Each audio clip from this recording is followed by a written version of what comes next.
Congratulations kay Angelica Panganiban para sa pagtakas sa mga mapanganib na komplikasyon ng arthritis na may bee venom treatment.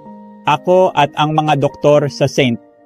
Ang Luke's Medical Center ay nagsaliksik at nakabuo ng isang produkto na pinagsasama ang bee venom at 30 iba pang mga herbal na pantulong na sangkap. Direktang epekto sa cartilage tissue na tumutulong sa mga joints na mapataas ang kakayahang ibalik ang cartilage at bone tissue. Ang unang linggo ng paggamit ay ang pinakamahalaga dahil makakatulong ito sa pasyente na agad na mabawasan ang sakit.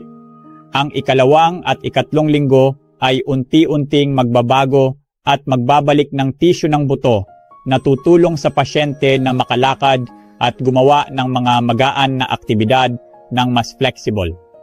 At ang ika-4 na linggo ay nagdaragdag ng pagtatago ng uhog upang mag-lubricate ng kasukasuan na ginagawang mas madali ang pagyuko at pag-uunat ng mga paggalaw.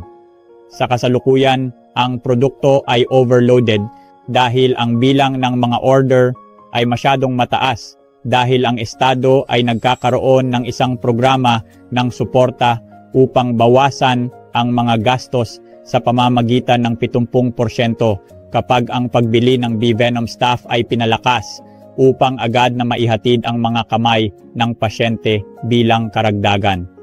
Ang aming pamamaraan ay tiyak sa St. Luke's Medical at hindi ibebenta sa ibang lugar. Para maiwasan ang pagbili ng mga pekeng produkto, i-click ang Order Now na buton sa artikulong ito para makatanggap ng mga tunay na produkto at 70% diskwento.